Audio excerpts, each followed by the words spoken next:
Assalamualaikum warahmatullahi wabarakatuh. Video ini berjudul Urutan Haji dari awal sampai akhir yang wajib dilaksanakan. Haji adalah ibadah yang termuat dalam rukun Islam kelima. Menunaikan ibadah haji artinya melaksanakan beberapa kegiatan di beberapa tempat berbeda di Arab Saudi sesuai waktu yang ditentukan. Lalu, apa saja urutan haji yang wajib dikerjakan Muslim? Mengutip buku Meneladani Manasik Haji dan Umroh Rasulullah karya Mubarak, dikatakan bila seseorang mendapatkan kesempatan untuk ibadah haji merupakan nikmat dan karunia Allah SWT yang tidak boleh disia-siakan.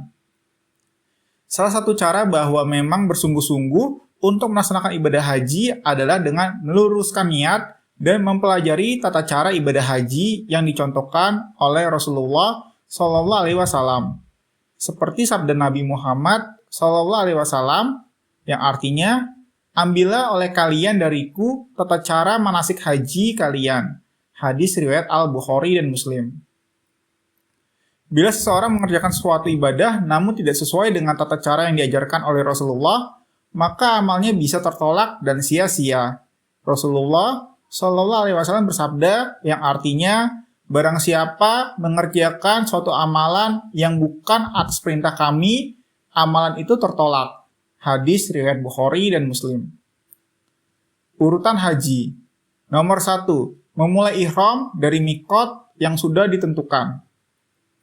Dalam buku Panduan Komplit Ibadah Haji dan Umroh oleh H. Ahmad Fanani, MPD, dan Maisarah, MSI, tahun 2019, disebutkan ihram adalah niat untuk melaksanakan haji atau umroh ke Tanah Suci Mekah.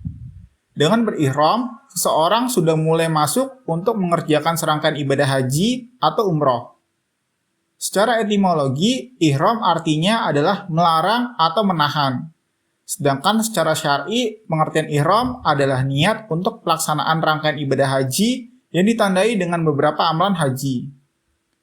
Ihram harus dilakukan sebelum pergi ke miqat dan diakhiri dengan tahallul atau kegiatan mencukur rambut minimal 3 helai. Ketika seseorang sudah melakukan ihram, maka dia harus mengikuti peraturan dan ketentuan yang berlaku ketika sedang ibadah haji atau umroh.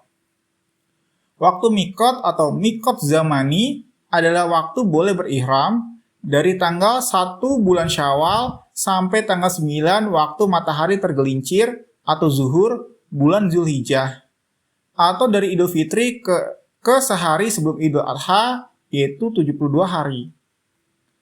Nomor 2. Wukuf di Arafah.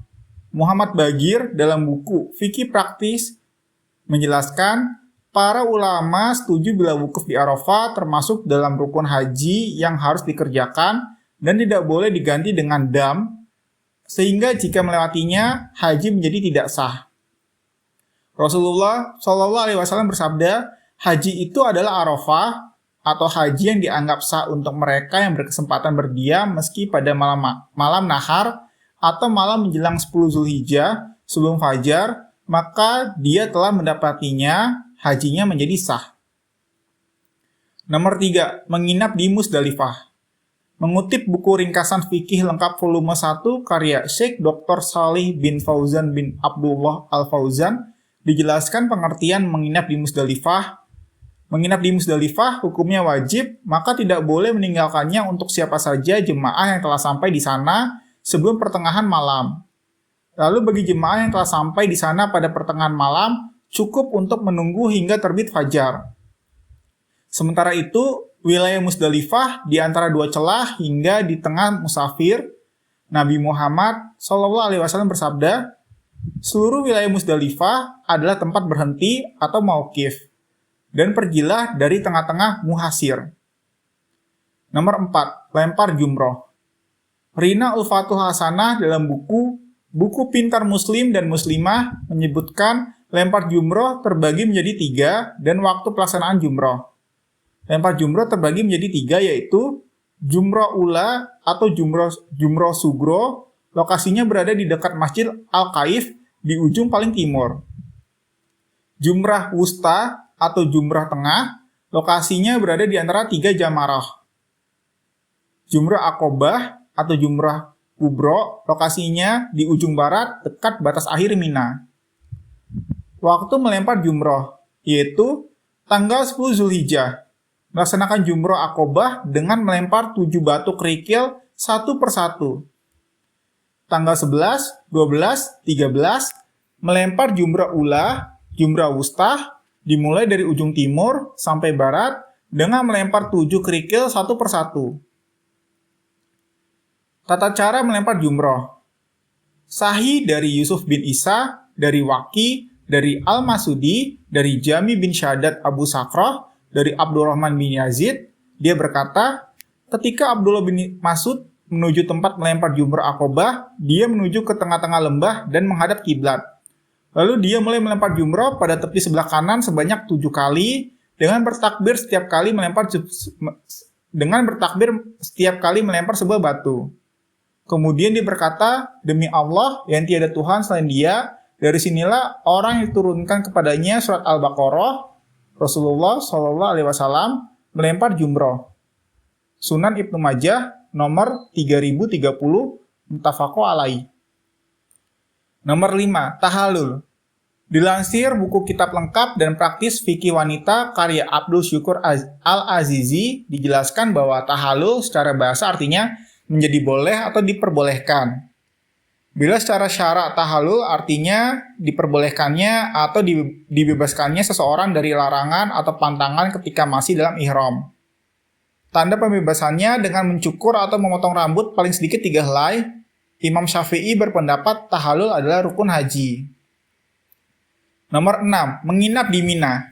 Ustadz As-Solihin As-Suhaili dalam buku Tuntunan Super Lengkap Haji dan Umroh menjelaskan bila menginap atau mabit di Mina hukumnya wajib kecuali bagi orang yang uzur seperti orang tua, orang-orang yang takut kehilangan hartanya, takut membahayakan dirinya, atau sakit sehingga tidak bisa menginap di Mina, mencari budak yang hilang, atau ada kesibukan lainnya. Perintah menginap di Mina terdapat dalam surat Al-Baqarah ayat 203 yang artinya, berzikirlah kepada Allah pada hari yang telah ditentukan jumlahnya. Siapa yang mempercepat atau meninggalkan Mina setelah 2 hari, tidak ada dosa baginya. Siapa yang mengakhirkannya, tidak ada dosa pula baginya, yaitu bagi orang yang bertakwa. Bertakwalah kepada Allah dan ketahuilah bahwa hanya kepadanya kamu akan dikumpulkan. Nomor 7, tawaf wada. Dilansir buku Panduan Pintar Haji dan Umroh karya Ustadz H. Bobi Herwibowo LC dan kawan-kawan, menuliskan bahwa tawaf wada adalah tawaf terakhir yang hukumnya wajib dilakukan jemaah haji ketika menunaikan ibadah haji. Maka bila jemaah haji tidak bisa melakukannya, diwajibkan untuk membayar dam atau menyembelih kambing. Kesalahan yang sering dilakukan oleh jemaah haji ketika sedang melakukan tawaf wada adalah berjalan mundur. Sebab tidak ada dalil yang membahas hal ini. Itulah urutan haji untuk jemaah Indonesia ketika ingin menunaikan ibadah haji di Arab Saudi. Penting untuk selalu mengikuti arahan ketua kloter masing-masing. Sekian, wallahu a'lam bishawab.